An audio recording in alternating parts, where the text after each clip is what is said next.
لو تناهيتم إلى سر الحياة وصنعتم كائنا حيا نرى. غالباً عمر بن عبدالعزیز رحمہ اللہ کا دور تھا یا ان کے بعد کا دور تھا. حضرت عمر رضی اللہ تعالی عنہ کے قبر مبارک کی جگہ کھل گئی تھی تھوڑی سی بارش سے یا کسی اور وجہ سے. تو مورخین لکھتے ہیں کہ اتنی خوشبو وہاں سے ظاہر ہوئی ہے, اتنی خوشبو. یہ واقعہ جب ہم لوگوں کو سناتے ہیں نا تو ملحد اور ایتھیس لوگ اور جو آج کل کے سیکولر لوگ ہیں نا جو کرامات کے منکر ہیں وہ ہنستے ہیں کہ قصے کہانیاں ہیں. تو یہ واقعات ان کو قصے کہانیاں لگتے ہیں جنہوں نے ایسی کرامتیں اپنی آنکھوں سے نہ دیکھی ہوں. ہم نے تو چونکہ اس زمانے کے شہیدوں کے خون کی خوشبو سونگھی ہے, اس لیے ہمارے لیے اس واقعے کو تسلیم کرنا بہت آسان ہے کہ یار یہ تو آج کے شہیدوں کے ساتھ ہو جاتا ہے. وہ تو عمر بن خطاب تھے جن کے بارے میں نبی نے فرمایا لو کان بعدی نبی لکان عمر, میرے بعد کوئی نبی ہوتا تو کون ہوتے؟ عمر ہوتے. تو بعض دفعہ شہداء کے ساتھ ہو جاتا ہے لیکن یہ بھی کوئی قاعدہ کلیہ نہیں ہے. حضرت حمزہ شہید تھے, ان کی قبر جب کھولی گئی ہے تو جسم سلامت تھا. حضرت حمزہ رضی اللہ تعالی عنہ جہاں شہید ہوئے نا, آج ان کی قبر وہاں نہیں ہے کیونکہ سیلابی پانی کی وجہ سے اس قبر کے گرنے کا خطرہ تھا, ان کو شفٹ کیا گیا, منتقل کیا گیا, تو جسدی اثر سلامت تھا ان کا. لیکن علماء کہتے ہیں کہ یہ بھی کوئی قاعدہ کلیہ نہیں ہے. اگر کسی شہید کا جسم خراب ہو گیا, بدبو آنے لگی, تو اس سے بدگمان ہونا جائز نہیں ہے, کیونکہ کرامت کا صدور جب اللہ چاہتے ہیں ہوتا ہے, جب نہیں چاہتے نہیں ہوتا. اور انسان کی عظمت کا تعلق, اس کے بلند مرتبے کا تعلق کرامت سے نہیں ہے بلکہ اس کے اعمال سے ہے. تو کسی نے حق کی خاطر جان دے دی, شہید ہو گیا, تو بس حدیث میں آتا ہے شہید کے خون کا قطرہ زمین پہ گرنے سے پہلے اللہ اس کے گناہوں کو معاف کرتے ہیں. تو بس ہمارے لیے یہ دلیل شہید کی کرامت کے لیے کافی ہے. بے شک اس کا جسم خراب ہو جائے, ہم نے ایسے شہید بھی دیکھے ہیں جن کی باڈی سے اسمیل آنے لگی, بدبو آنے لگی. کوئی بدگمان ہونے کی ضرورت نہیں ہے بھائی, جس نے اللہ کی خاطر جان دے دی, اب اس کے خون سے خوشبو آئے یا بدبو آئے اس سے ہماری صحت پہ کوئی فرق نہیں پڑتا. سوال پیدا ہوتا ہے جب نہیں پڑتا تو پھر اللہ بعض شہیدوں کو یہ درجہ دیتے ہیں, بعض کو نہیں دیتے. تو بھائی وہ اللہ کی مرضی ہے, اللہ بتانا چاہتے ہیں کہ دیکھو میرے اختیار میں ہے, میں اسباب کا مکلف پابند نہیں ہوں, میں جب چاہوں گا جو چاہوں کر دوں گا. یہ بالکل ایسے اعتراض ہوگا کہ جیسے یہودی نبی صلی اللہ علیہ وسلم پہ اعتراض کرتے تھے کہ دیکھیں پچھلے پیغمبروں میں تو ایک معجزہ ہوتا تھا کہ جس کی قربانی قبول ہوتی تھی آسمان سے آگ آتی تھی اور وہ کھا جاتی تھی اس کے جانور کو, تو آپ یہ معجزہ کیوں نہیں دکھا رہے؟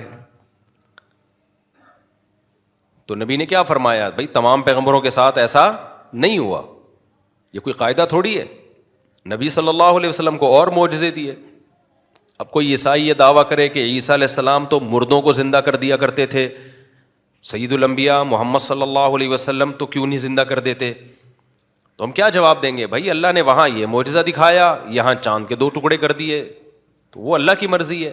پھر بھی اگر کسی عیسائی کی سمجھ میں نہ آئے تو آپ اسے کہیں اچھا موسیٰ علیہ السلام کو تو تم بھی مانتے ہو, وہ تو لاٹھی کو سانپ بنا دیا کرتے تھے, عیسیٰ علیہ السلام نے لاٹھی کو سانپ کیوں نہیں بنایا؟ فما ہوا جوابکم فیہا فہو جوابنا فیہ. سمجھتے ہو کہ نہیں سمجھے؟ مجھے پتہ ہے. مطلب یہ ہے کہ پھر جو آپ وہاں تعویل کرو گے وہی تعویل ہم کیا کر لیں گے, یہاں کر لیں گے. الزامی جواب بڑے خاندانی ہوا کرتے ہیں. الزامی جواب جو ہے نا, جب سامنے والے کی سمجھ میں نہ آ رہا ہو نا تو اسی کی دلیل کو اسی پہ پھیر دو, اسی کی دلیل کو اسی پہ پھیر دو. ایک اہل حدیث مجھ سے کہنے لگے کہ وہ 3 طلاق پر نا میری واٹس ایپ پہ ان میں بحث چل رہی تھی, تو وہ میں نے قرآن کی آیتیں پڑھی کہ قرآن تو کہہ رہے 3 ہوتی ہیں, ایک مجلس اور الگ الگ مجلس میں قرآن تو کوئی فرق نہیں کرتا. تو انہوں نے وہ مسلم کی حدیث پیش کر دی کہ نبی کے دور میں 3 طلاقیں ایک ہوتی تھیں. تو میں نے کہا قرآن کیا کہہ رہا ہے؟ اچھا نبی کے دور میں بھی 3 طلاقیں ایک نہیں ہوتی تھیں, اس حدیث کا مطلب لوگ غلط بیان کرتے ہیں, لیکن ابھی ٹاپک نہیں ہے یہ, تو اس لیے میں اس کو نہیں چھیڑ رہا. یہ مجھے بیچ میں یہ جملہ اس لیے بولنا پڑتا ہے کہ لوگ پھر یہ چلاتے ہیں, بولتے ہیں ان کو تو پتہ ہی نہیں. تو پتہ ہے الحمدللہ. تو میں نے ان کو جواب دینے کے لیے نا, بحث کو سمیٹنے کے لیے میں نے کہا قرآن کیا کہہ رہا ہے؟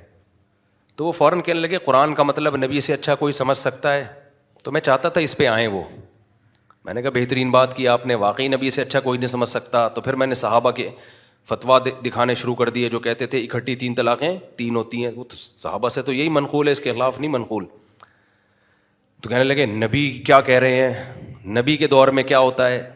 تو میں نے کہا آپ نے جیسے کہا کہ نبی سے اچھا قرآن کوئی نہیں سمجھ سکتا, تو صحابہ سے اچھا نبی کو کوئی سمجھ سکتا ہے؟ سمجھتے ہو کہ نہیں سمجھتے؟ یہ کہتی ہے اٹ از کالڈ الزامی جواب.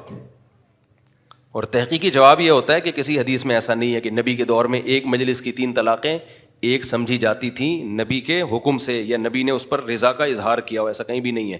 نبی کے سامنے اکٹھی 3 طلاقیں دی گئی ہیں, بخاری کی حدیث ہے, تو اس کو آپ نے 3 ہی سمجھا ہے, بخاری کی حدیث ہے یہ. خیر, میں یہ عرض کر رہا تھا, کیا عرض کر رہا تھا, میں بھول ہی جاتا ہوں. ہاں, نبی صلی اللہ علیہ وسلم, وہ تو ہو گیا نا. تو سید الانبیاء صلی اللہ علیہ وسلم کا جو جسد اطہر کو رکھا گیا, اس میں بڑی حکمت کیا ہے کہ آپ کا جسد اطہر خراب نہیں ہوتا. لیکن عام جو میت ہے, خراب کا لفظ کہنا بھی میں سمجھتا ہوں بے ادبی ہے. آپ کے جسد اطہر میں ذرا بھی تغیر بھی پیدا نہیں ہوتا, ذرا بھی نہیں تغیر ہوتا. تو اب ہو کیا رہا ہے, ہم لوگ بہت ساری چیزیں نا غیر مسلموں سے لی ہیں ہم لوگوں نے, کیونکہ ہم لوگ بہت طویل عرصہ ہندوؤں کے ساتھ رہے ہیں.